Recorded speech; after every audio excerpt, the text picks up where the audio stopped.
Le droit à l'oubli. On en parle tout le temps.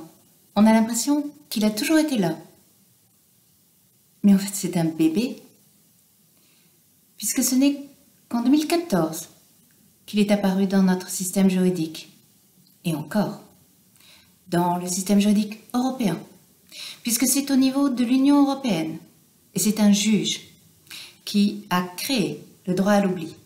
C'est un arrêt rendu par la Cour de justice de l'Union européenne le 13 mai 2014 dans un cas particulier qui concernait Google Spain, que la Cour de justice a dit que l'internaute possède un droit subjectif à l'oubli, qu'il peut l'activer contre Google. Alors pourquoi avoir attendu si tard 2014? Avant, ça n'existait pas, le droit à l'oubli. Et pourtant, oublier, est-ce que ce n'est pas la chose la plus naturelle pour un être humain que d'oublier? Alors pourquoi avoir tant tardé pour reconnaître à chacun d'entre nous le droit d'oublier, puisque cela nous est si naturel? Eh bien parce que précisément, le monde numérique n'oublie rien. C'est un monde éternel, sans temps. Tout est stocké, tout est disponible. Autrui, qui parfois ne nous veut pas que du bien, peut tout retrouver à propos de nous.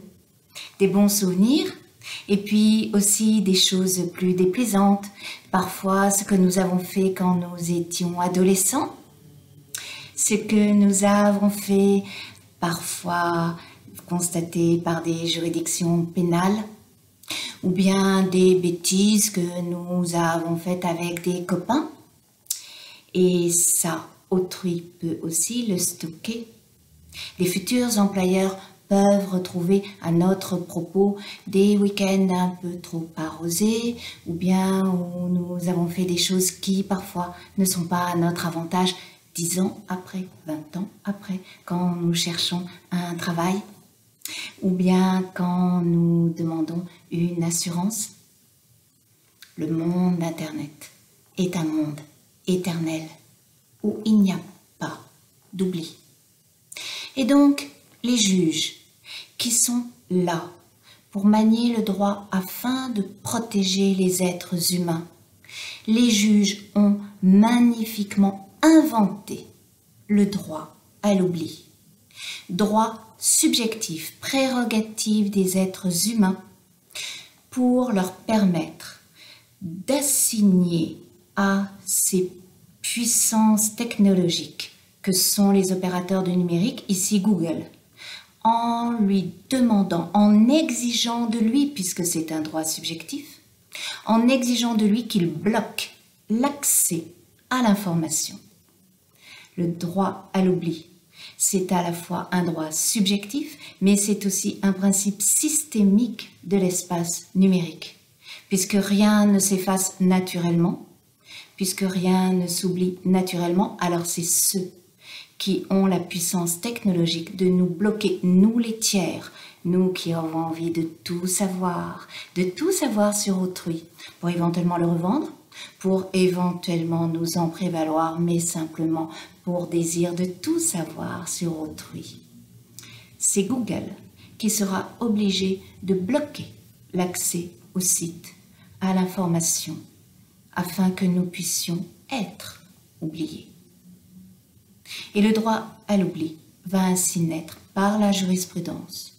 Elle sera par la suite reprise par un règlement de l'Union européenne en 2016. C'est le règlement du 27 avril 2016. Je ne crois pas qu'il y ait de règlement technocratique plus célèbre que celui qu'on appelle désormais le RGPD.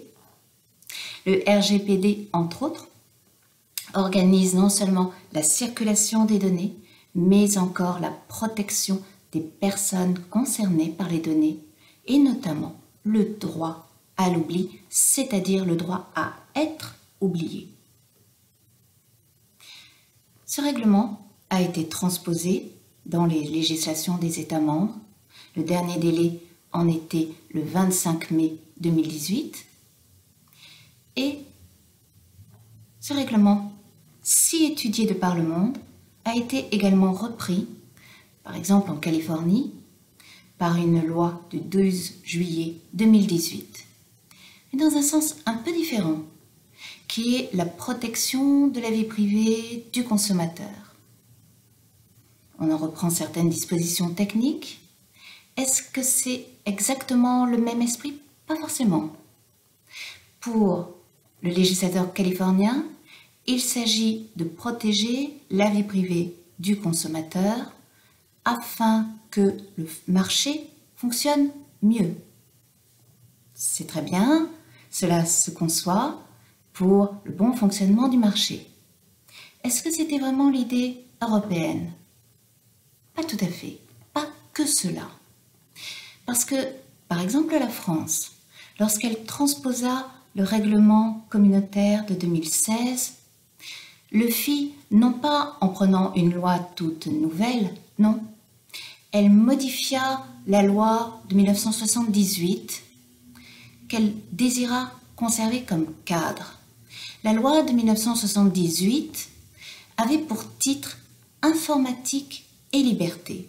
C'est cette même loi qui a créé la CNIL, la Commission nationale informatique et liberté. Quel était l'esprit de cette loi? C'est que l'informatique, donc déjà la puissance technologique, permet de concentrer des informations sur les individus, sur les êtres humains, ce que protège le droit, pour avoir une grande efficacité en croisant des informations les concernant, mais que parfois cette efficacité peut heurter la liberté des êtres humains lorsque ça concerne leur vie. Cette vie personnelle, dans leurs souvenirs, aussi dans ce qui concerne leur religion, leurs habitudes, leur famille, leurs sentiments, et aussi leurs fautes. Et cela, même si cela est efficace, même si cela peut être utile pour le groupe, la loi ne le veut pas. C'est pourquoi ce règlement a été transposé dans la loi 78 dont l'esprit veut être gardé.